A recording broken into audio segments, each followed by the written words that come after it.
Hey, the folks, I got an old friend here that I want to spotlight, showcase, revisit today on Fanouche channel. So, yeah, I had a couple of bourbons in me. So, what do I got here today? I have a John Grimsmo Knives, Norseman. Look how gorgeous this thing. You want to know history? I think the Norseman was one, if not the first video I've ever done on this channel. And I think I just did it with music. I wasn't even talking yet. Somebody, I forgot who it was, man. He goes, man, we'd really love to hear your thoughts. I mean, the video is great, but we'd really love to hear your thoughts. And that's how the channel was born. Look how gorgeous this knife is.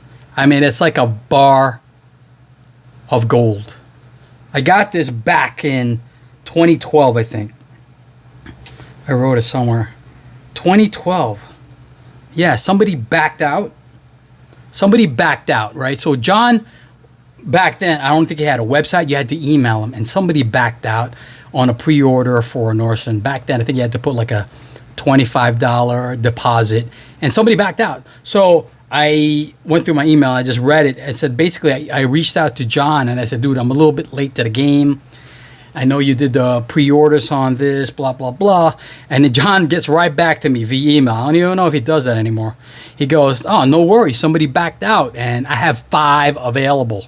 5 available. So I grab this one. The reason I'm doing this video, besides showing off how awesome this knife is recently a few fans of Grimsmo Knives have reached out to me.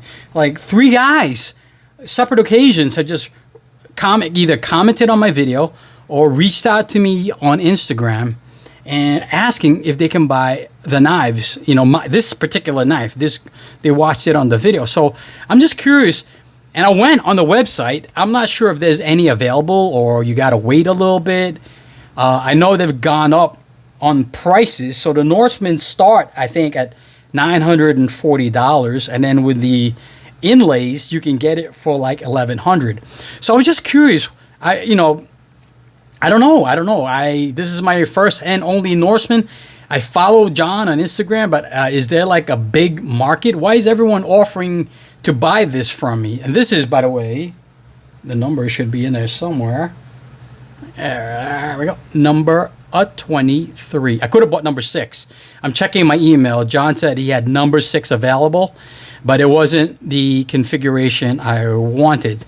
So as still today, he still uses RWL 34. I think the only difference what he does on the steel is that he cryo treats them. Now this was a vacuum heat treat. I think now he does like this cryo treatment on the blade, which I guess makes it a little tougher. So focus. There we go. Focus. Now I don't know if John is he is a master machinist, so I don't know if he's figured out how to sharpen the blade via CNC like other CNC machinists out there, other knife makers. I know they sharpen it on the machine, but when I bought this was sharpened by John's brother Eric. Sorry, it keeps going out of focus there. But on the wicked edge to 18 degrees. Right? I mean, titanium handles. Let's just go over the specs. Titanium handles, RWL 34 on the blade, titanium thumb studs, no over travel. See, again, I've been out of the Grimsmo knives for a while because I had this. So I don't know if he does an over travel now. I don't know if he does a lock bar insert. I don't know. Does he? I don't know. I'm sorry. I should have done my research. But this doesn't have any of that. This is just a regular lock bar. Here's the lockup, right? I know he does flatten the detemp ball to make it ever so buttery smooth. And I know he offers different textures on the handles. This is the diamond pattern. And before that, I mean, with that diamond pattern, when I first bought this, he did the honeycomb pattern. Now he does like a crosshatch, a starburst, and then of course he does the inlays, right? And he has different models now, but this, I'm pretty sure this was the one that started it all for Grimsmo knives. Yeah, pretty cool. It was definitely different for. I mean, I think John and his brother Eric were way ahead of their time, and they've definitely stood the test of time because they're still around. You know how many knife makers I was following? I was yearning to buy their knives in 2012, and they're gone. They're like a happy memory now. They're gone. The Grimstone brothers are still going strong. How awesome is that? How awesome, right? Just think about it. Think about the knife makers you were following. So think about all those overbuilt folders that you were loving back then. They're gone. They're gone forever. They're done. They did their thing and they're gone. Grimstone brothers are still going strong. This thing, I mean, look at the design. Look how slim. Now, he was doing this during the days when everybody was going overbuilt. Thick titanium, thick blade, right? Thick pocket clip. John was already considering pocket friendliness back then, 2012. 2012. He must have time traveled. Came to the future. And he said, you know what? These overbuilt knives, they're going to be a joke, and mine will be still cool. Look at the lock relief. Look at the design. Oh, I actually burnt my finger the other day. Huh? Yeah? Look at that. How awesome is that? Beautiful texturing. Orange peel. There you go. On the lock side, another show side is the diamond pattern. Amazing. I forget who's. I think this is Key Bar. When Key Bar was making lanyard beads. I think that's a Key Bar one. Yeah, titanium standoffs. Nice flow through design. Look at that thing. Amazing. Oh, I want to show you the lockup. So I carried this maybe once or twice in my pocket. Never been used because it's strictly, for me, collector grade. And you can see that that's the way I got it. It's not perfectly centered. I haven't done it. I didn't even adjust it. I'm sure I could adjust that. I haven't messed with it.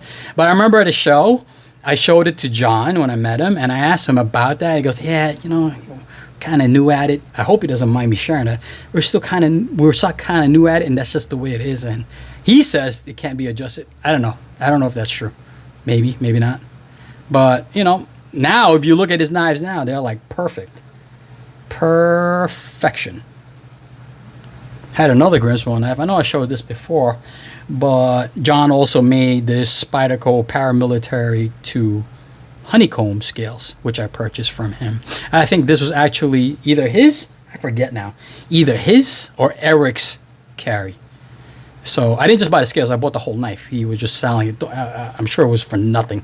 I want to say like 100, I don't know how much. It wasn't even $200, I don't think. This wasn't the original color on the scales. It was like rainbow or something, some funky color, I forgot. But Joe Bananas did the anodizing for this. He did this kind of purplish green, awesome work. But I always liked the honeycomb pattern, and I didn't get on a Norseman, so now I have it on a paramilitary. God, I can't say that. Paramilitary 2. So this was also, I'm pretty sure this was Eric's carry, and he sharpened this, and awesome. Look at that. Again, ahead of his time. He made this scale before Flytanium, before anybody made scales for the Para 2. How forward thinking were the Grimstone brothers? Awesome. Anyway, guys, quick video. I'm going to upload this. I don't want to wait. I don't even know when to upload videos. I just put it up on Instagram, put it up on YouTube. Hopefully you guys watch it and enjoy it. But you guys stay yes, you stay safe out there. Support police. If you don't support the police, you can just unfollow this channel. Peace. Love you.